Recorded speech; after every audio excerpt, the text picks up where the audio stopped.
جس طرح کہ ہم رسول اللہ صلی اللہ علیہ وسلم کی شفاعت کا عقیدہ رکھتے ہیں اور کثیر احادیث پر موجود ہیں، انبیاء کرام شفاعت کریں گے، حافظ قرآن جو ہے وہ شفاعت کرے گا، اللہ کے ولی شفاعت کریں گے، علماء کرام شفاعت کریں گے، تو اس کے اوپر احادیث موجود ہیں اور یہ عقیدہ ہے مسلمانوں کا کہ اللہ تعالیٰ کے نیک بندے سفارش کریں گے، شفاعت کریں گے۔ لیکن یہ کیا کہہ رہا ہے کہ جو ان کو سفارشی مانے، خواہ اسی طرح مانے کہ یہ اللہ کے بندے ہیں، اللہ کی مخلوق ہیں اور اللہ کے دیے سے یہ سفارش کریں گے، تب بھی یہ بندہ شرک کے اندر ابو جہل کے برابر ہے معاذ اللہ۔ تو اس انداز سے یہ منہ بھر بھر کے مسلمانوں پر شرک کے فتوے بھی لگاتے ہیں۔ شاہ اسماعیل دہلوی کی اسی کتاب تقویت الایمان کے صفحہ نمبر 85 کے اوپر یہ سردار کا معنی بیان کر رہا ہے کہ سردار ایک چودھری اور گاؤں کے زمیندار کے معنی میں بھی آتا ہے، سو اس معنی میں ہر پیغمبر اپنی امت کا سردار ہے معاذ اللہ۔ یعنی جیسے گاؤں کا چودھری ہوتا ہے، نبی کی بھی وہی حیثیت ہے،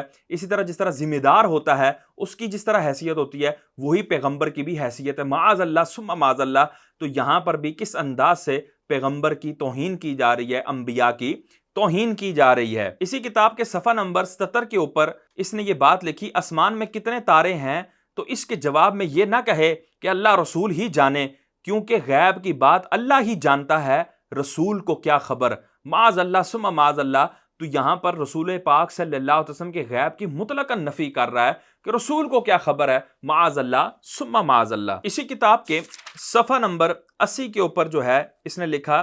کہ انسان جو ہیں وہ آپس میں بھائی ہیں،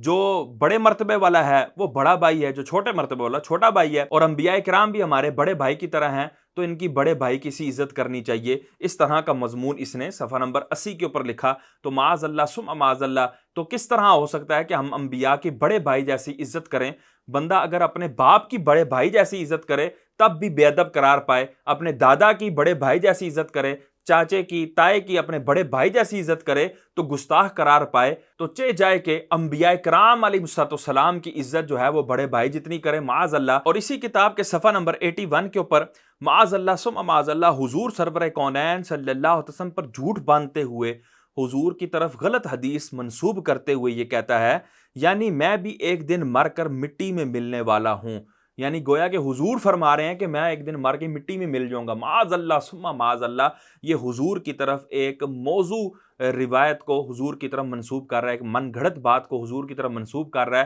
اور اس کو حضور کا فرمان قرار دے رہا ہے کہ حضور خود فرما رہے ہیں کہ میں نے تو مر کے مٹی ہو جانا ہے، معاذ اللہ ثم معاذ اللہ۔ حالانکہ حضور سرور کونین صلی اللہ علیہ وسلم کا فرمان جو ہے متعدد کتب احادیث میں موجود ہے کہ ان اللہ حرم علی الارض ان تاکل اجساد الانبیاء فنبی اللہ حی یرزق، کہ اللہ نے زمین پر حرام کر دیا کہ وہ انبیاء کے جسموں کو کھائے، تو اللہ کا نبی زندہ ہے، رزق دیا جاتا ہے۔ تو یہ کس انداز سے معاذ اللہ نبیوں کی توہین ہے، اور سب سے بڑھ کر حضور سرور کونین صلی اللہ تعالی وسلم کی توہین ہے کہ ان کی طرف ایک جعلی روایت کو منسوب کر کے معاذ اللہ ایک عقیدہ بیان کر رہا ہے۔ اسی طرح اسی کتاب کے اندر اس نے انبیاء، اولیاء کو اور تمام بزرگان دین کو ناکارہ کہا کہ ان ناکارہ لوگوں کے لیے یہ مرتبے تم ثابت کرتے ہو، معاذ اللہ ثم معاذ اللہ۔ اسی طرح اسی تقویت الایمان کے اندر اس نے یہ بھی کہا کہ رسول کے چاہنے سے کچھ نہیں ہوتا۔ تو یہ ان دونوں کا، وہابیوں یعنی اہل حدیث اور دیوبندیوں دونوں کا مسلمہ بزرگ ہے شاہ اسماعیل دہلوی۔ یہ اس کی چند باتیں میں نے آپ کے سامنے رکھی ہیں۔ اب آ جائیں دیوبندیوں کے جو مسلمہ بزرگ ہیں، اشرف علی تھانوی، قاسم نانوتوی، رشید احمد گنگوئی، خلیل احمد امبیٹوی۔ یہ جی اشرف علی تھانوی کی کل کائنات، اس کی کتاب ہے حفظ الایمان۔ اس کے صفحہ نمبر 13 کے اوپر جو اس نے عبارت لکھی ہے کہ حضور سرور کونین صلی اللہ علیہ وسلم کے علم کو اس نے بچوں کے ساتھ، جانوروں کے ساتھ اور پاگلوں کے ساتھ معاذ اللہ تشبیہ دی، یعنی جتنا حضور کو علم ہے اتنا ہی معاذ اللہ ثم معاذ اللہ جمی حیوانات و بہائم کو بھی حاصل ہے۔ مجھے بتاؤ مسلمانوں، کیا یہ رسول اللہ صلی اللہ علیہ وسلم کی توہین نہیں؟ کیا یہ ان کے حق میں یہ گالی نہیں؟ بالکل ہے، اور یہ ان کے بڑے اشرف علی تھانوی نے اپنی کتاب کے اندر یہ چھاپی ہے۔ ان کا دوسرا امام قاسم نانوتوی، اس کی یہ کتاب ہے تحذیر الناس۔ اس کے اندر اس نے ختم نبوت کا انکار کیا۔ حضور سرور کونین صلی اللہ علیہ وسلم سب سے آخری نبی ہیں، آپ کا زمانہ تمام انبیاء کے زمانے کے بعد ہے، اب کوئی نیا نبی نہیں آئے گا۔ اس نے اس چیز کا انکار کیا۔ اس کے صفحہ نمبر 4 اور 5 کے اوپر اس نے وہ مانا کہ جو حضور سرور کونین صلی اللہ علیہ وسلم نے اپنے ختم نبوت کا بیان کیا، صحابہ کرام نے جو ختم نبوت کا معنی بیان کیا، اسی طرح تمام امت کا جس معنی کے اوپر اجماع ہے اس معنی کو اس نے اہل فہم کے خیال سے خارج قرار دیا، معاذ اللہ ثم معاذ اللہ۔ تو اس کے نزدیک حضور سرور کونین صلی اللہ علیہ وسلم بھی اہل فہم سے خارج ہیں، صحابہ بھی، اسی طرح ائمہ مجتہدین بھی، اور تمام امت بھی۔ تو ایک انکار تو اس نے صفحہ نمبر 4 اور 5 کے اوپر کیا، اور صفحہ نمبر 18 کے اوپر اس نے دوبارہ سے حضور سرور کونین صلی اللہ علیہ وسلم کی ختم نبوت کا انکار کیا۔ ان کا ایک اور امام خلیل احمد امبیٹوی، یہ اس کی کتاب ہے براہین قاطعہ، یہ چھپی ہوئی کہاں کی ہے؟ یہ انہی کے ادارے دیوبند کی چھپی ہوئی ہے، دیوبند سے یہ چھپی ہوئی کتاب ہے۔ اس کے صفحہ نمبر 7 کے اوپر یہ امکان کذب کا عقیدہ لکھ رہا ہے کہ اللہ تبارک تعالیٰ جھوٹ بول سکتا ہے، یہاں پر اس نے امکان کذب کا عقیدہ لکھا، اور اس کے صفحہ نمبر 55 کے اوپر اس نے جو ہے معاذ اللہ ثم معاذ اللہ حضور سرور کونین صلی اللہ علیہ وسلم کے علم کے حوالے سے کس طرح کی دریدہ دہنی کی، وہ ہم نے اس طویل ویڈیو کے اندر بیان کی ہوئی ہے۔ یہاں پر ہم آپ کو یہ دکھا دیتے ہیں کہ اس نے اس جگہ پر حضور سرور کونین صلی اللہ علیہ وسلم کے علم کو شیطان کے علم سے کم قرار دیا، اور جو علم شیطان کے لیے مانا، ملک الموت کے لیے مانا،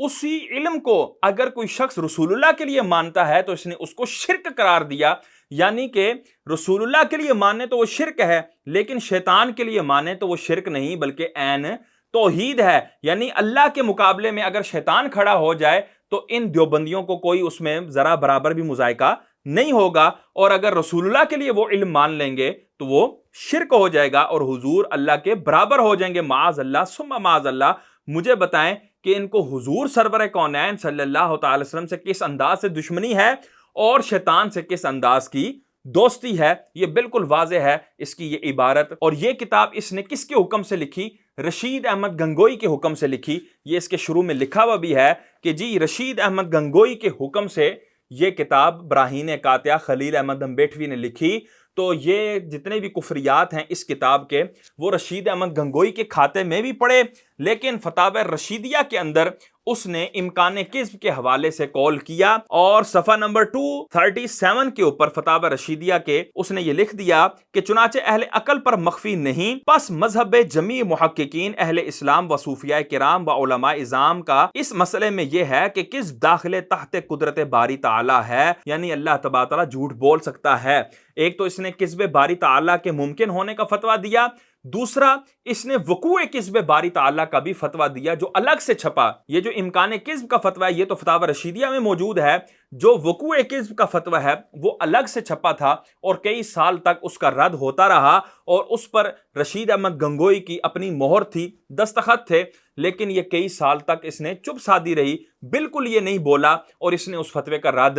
نہیں کیا، اور علماء کرام اور اس وقت کے اجلہ بڑے بڑے علماء کرام اس کا رد کرتے رہے، اور یہ بندہ جو ہے وہ بالکل خاموشی کی تصویر بنا رہا۔ اور اس عقیدے سے انہوں نے کس پر زد ڈالی؟ قرآن مجید کی صداقت پر زد ڈالی کہ جو رب جھوٹ بول سکتا ہے، بلکہ اس نے معاذ اللہ بولا بھی ہے، تو یقیناً اس نے قرآن میں بھی جگہ بجگہ جھوٹ بولا ہوگا۔ جو یہ اس نے کہا ہوگا کہ کافروں کو میں عذاب دوں گا، یہ جھوٹ بولا ہوگا۔ جو یہ کہا ہوگا معاذ اللہ ثم معاذ اللہ میں جو ہے مسلمانوں کو ہمیشہ ہمیشہ کی جنت میں داخل کروں گا، معاذ اللہ یہ جھوٹ بولا ہوگا۔ اور یہ کہا جو اسلام حق پر ہے، کیا پتہ اللہ نے جھوٹ بول دیا، او معاذ اللہ ثم معاذ اللہ۔ اس طرح ہر آیت شک و شبہ کے اندر چلی جائے گی۔ یہ دیکھیں کس انداز سے ان لوگوں نے کانٹ کیے۔ تو اشرف علی تھانوی، اسی طرح قاسم ننوتوی، رشید احمد گنگوئی اور خلیل احمد امبیٹوی، ان کی یہ عبارات ہیں جن کی بنا پر سیدی و سندی اعلیٰ حضرت امام احمد رضا خان فاضل بریلی رحمۃ اللہ تعالی علیہ نے ان کے اوپر کفر کا فتویٰ دیا حسام الحرمین کی صورت میں۔ تو اس طرح کے کفریہ کلمات کے کہنے والوں کو